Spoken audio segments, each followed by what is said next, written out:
needing an extra base hit, and he's a guy that's certainly capable of providing it. The pitch on the way, and it'll miss inside, ball one. That's definitely not something you wanted going into the last inning. You wanted to keep the lead manageable. Now BV has a lot of work to do and a big mountain to climb here in the seventh inning. Swing and a miss by Henricks, and the count evened up at 1-1. Don't forget, coming up afterwards, we'll have the Smoke and Hereford postgame show. We'll have all the numbers recap and reaction. Then, between games, we'll send it back to the studio. You'll get caught up on everything you need to know in the world of sports with Tanner Frost. That's going to catch the outside part of the plate, and the count's now at 1-2. And I don't think you can say enough about the job Malcolm has done for Bethel. He's pitched a fantastic game, kept the Beavers on their toes for the most part, and he's been able to work out of trouble. Gets set, and he comes home with a 1-2 pitch to Henricks, who will lace this one up the right field line, but foul and into the seats, and it remains 1-2. And Malcolm's done a great job of keeping the Beavers off guard, and even when they're able to string hits together, he does a great job of letting balls get put in play and let his defense work for him.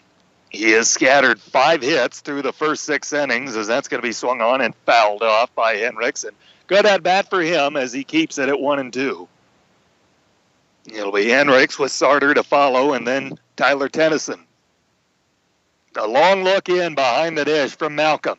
But Vilas will run through the signs, pitch on the way, and Henricks will swing and rip that through for a base hit on the right side. And Buena Vista gets a leadoff base runner here in the 7th. Great at bat there by Nick Henricks, the freshman. Working the count, finding his pitch, fouling off a couple pitches, and lacing a single up the middle. And now we've seen it all throughout the game, Tanner, is that BV's done a good job at scattering hits, but they've put it together a couple different times. Just it hasn't worked out, and it hasn't paid off with any runs yet. But maybe this is the inning. Border Sarter steps in now. He's hit the ball well. He's 1 for 2 so far today. And a pickoff move over to first, not in time. Henricks diving back safely. Buena Vista trailing 5-0. Runner on with nobody out here in the 7th inning. Down to our final 3 outs. The look and the pitch on the way. And that'll catch the inside part of the plate, strike 1. Avoiding the double play here is going to be important here. You just got to try to advance the runner into scoring position, put the ball in play somehow, get a pass ball, because that definitely changes the dynamic of the inning. Sarter, a native of Faribault, Minnesota, another guy playing in his home state, and he's hit by the pitch. He took that in the small of his back, and a couple of men on with nobody out here in the 7th. Lots of potential here. I'm not going to say anything just because the broadcaster's curse. It's a real thing, but there's a lot of potential, and that's all I'm going to say is the sophomore Tennyson, who's had a great game offensively so far, he comes up to the plate with 2 runners on and nobody out. But Vilas is going to go out there and have a quick chat with his pitcher, Malcolm. Malcolm, again, had not pitched this season prior to this afternoon. Thus far, he's got a shutout working for him, but Buena Vista starting to put together a little bit of a rally threat here in the 7th inning. Tennyson batting with 2 on and nobody out. Malcolm will get set, take a look down at his brown leather glove, and comes home with a pitch. And he hums that over for a called strike. It's 0-1. Tennyson with Stein waiting on deck. Steps back into the right-handed box. Look over to second from Malcolm. 2 on and nobody out, and the 0-1 pitch on the way, a swing and a miss. It's 0-2. Big healthy hack there by Tyler Tennyson, who showed off a lot of power in the fall, so he's definitely someone that Bethel needs to be aware of. See what Malcolm comes back with the 0-2. Looking for his first strikeout of the game. Buena Vista batters have not struck out yet on the day. Pitch on the way, swing and a miss. There it was. The broadcaster's curse. Yep. Happens. So Tennyson fanned, and that'll get Ryan Stein to the plate. He's 0 for 2 with a line out and a ground out. 2 on and 1 out. Buena Vista needing at least 5 runs to keep this game alive. Stein steps into the right-handed batter's box. Senior, he's out of Ankeny. So the look in was hitless in a limited role as a junior last season, as that'll miss outside for a ball. 2 on, 1 out. Buena Vista looking to rally. Smoke and Hereford of Storm Lake postgame show coming up after this. Big time opportunity here for the senior Stein. Steps in, twirls that bat high above his navy blue helmet. The look and the pitch on the way. That's going to be swung on, ripped up the middle, and that's through for a base hit. Rounding third is going to be Hendricks. He's going to be waved home. Here comes a throw. It's going to be cut off, and Buena Vista's on the scoreboard with an RBI single. What a great piece of hitting there by Ryan Steim. That's back to those Hendricks single and Steim single were almost identical. The ball just out of reach by the second baseman. Hendricks doing a fantastic job, getting a great read, scoring on the way. Sarter advancing to third. I like this so far, Tanner. I like this 7th inning. That'll get the tying run on deck. So Buena Vista, a little bit of a rally here and threatening. Can Buena Vista keep it going? Now trailing 5-1 here in the 7th, and Budvilas again with another quick conference out of the bump with his pitcher Malcolm. And now he's back to his position behind the plate. Riley McGregor will bat now, 1 for 2 with a single and a pop out. And now the Bethel coaching staff is going to want to talk about it. They'll come out, and we'll see maybe if this is the end of the road for Malcolm or not. The infield's going to come in as well.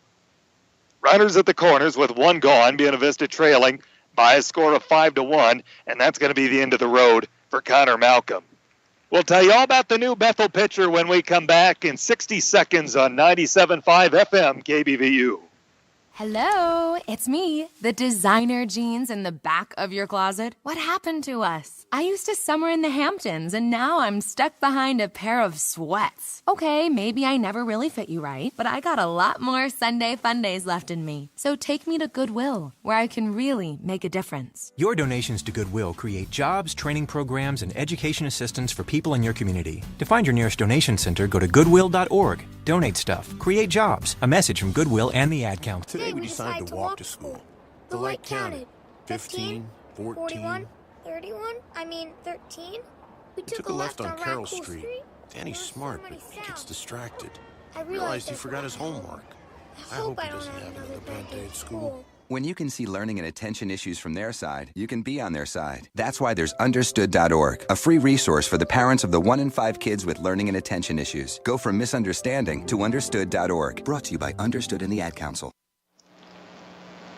We welcome you back to U.S. Bank Stadium, and a call to the bullpen for the Bethel Royals. And into the ball game is going to be right-hander Jake Marsh trying to close this thing out. He'll be making his 3rd appearance, all of them out of the bullpen. He has only gone 1 inning thus far in those 2 appearances, has not allowed a run. He's given up just 1 hit, hasn't walked anybody, and he's got a strikeout. So it's a small sample size, but let's see if Buena Vista can add to it and keep the rally going with McGregor coming up. Looking like Marsh has a decent amount of velocity coming in his warm-up pitches, and I think this favors McGregor because McGregor is a great bunter, and you've been able to see that early on in this game. If he lays it down, it's off to the races. Tying run in the form of Bryce Rowe is waiting on deck should he get the opportunity. Runners at the corners, 1 gone, the pitch on the way, and McGregor shows bunt, and he bunts it foul. Yeah, this is a prime opportunity for McGregor. He had the opportunity in St. Louis, laid down a perfect bunt that scored Peyton Renning, and he reached on an error. So this is where McGregor thrives, especially being I always say it, Tanner, just because our teammates just look at him run, and our mouths are open. He is fast. 0-1 count on him for Marsh, trying to close his game out for Bethel. The set and the pitch on the way, and muscling up on one and popping this one up towards shallow left field, calling for it is going to be Schubert. He's going to be called off by his left fielder who came in and made the catch. Made it interesting, but Buena Vista's down to their final out. And that was crazy because whenever you see a shortstop and a left fielder coming head on like that, you're not sure who's going to take complete charge. Left fielder took charge, and the shortstop bailed out of the way, kind of ducked and rolled over. Those a lot of the times when you see collisions. Now BV's down to their last out, but spark plug in Bryce Rowe, number 4, coming up to the plate here. Rowe is 1 for 3 on the day. Tying run is on deck in the form of Peyton Renning. Buena Vista trailing 5-1. The look in and the pitch on the way, and that'll catch the outside part of the plate for a strike. Buena Vista trying to avoid the 0-4 start to the season. Runner at third is Sarter. Over at first, it's Steim. 5-1 Beavers trail Bethel. We'll have the Smoke and Hereford barbecue post-game show coming up after this. We'll send it back to the studio. You'll have the information update with Tanner Frost, and then it'll be back to Guy and myself here at U.S. Bank for Game 2. The look in from Marsh, trying to end this thing, get the final out. The pitch on the way to Rowe, swings and misses. Buena Vista's down to their last strike. It's a healthy hack there by Rowe. He's looking for his pitch. He got it and just put a big swing on it, trying to do some damage. Just missed, and down to their final strike for the Beavers as Rowe tries to fight off any pitch he sees here. Steps back in, but Vilas is going to put down the signs behind the dish. This ball's going to be swung on and lifted over toward right field, carrying back. Wesner near the warning track. Back, it's off the tarp in right field, and it's going to score at least one. Here comes the second runner. He's going to round. It's going to be a 2-run double off the tarp in right field for Bryce Rowe. What a great piece of hitting there by Bryce Rowe off the bat. I wasn't sure if that was going to carry to the top of the line there. Just missed hitting it out of the ballpark. Great, absolutely fantastic piece of hitting down to the final strike by Bryce Rowe to knock in 2 runs. Clutch. Can you say clutch, Tanner? Clutch. It's going to end up being a 2-run double, and that'll get the tying run in the form of Peyton Renning to the plate. 5-3 is our score. Buena Vista trying to battle back here in the 7th. Renning stepping in. Runner at second. And the pitch on the way, and Renning will take it off the inside part of the plate for a strike. Now, Rowe is being aware out there at second, although his run does not mean anything. He's never been more insignificant in his life. Don't tell his parents that. Renning will step back in, and the pitch on the way, and that'll miss high. So the count's at 1-1. Buena Vista trailing 5-3 and looking to answer. Can the Beavers make an improbable comeback here in the 7th inning and get their first win of the season? 1-1 pitch. Renning will sky this one. It's going to be playable on the infield. Schubert calls for it, runs in, makes the catch, ball game over. So a Buena Vista rally comes up short here in the 7th inning. Final score, Bethel 5, Buena Vista 3. We'll take a 2-minute timeout. Smokin' Hereford Barbecue of Storm Lake postgame show is coming up next on 97.5 KBVU.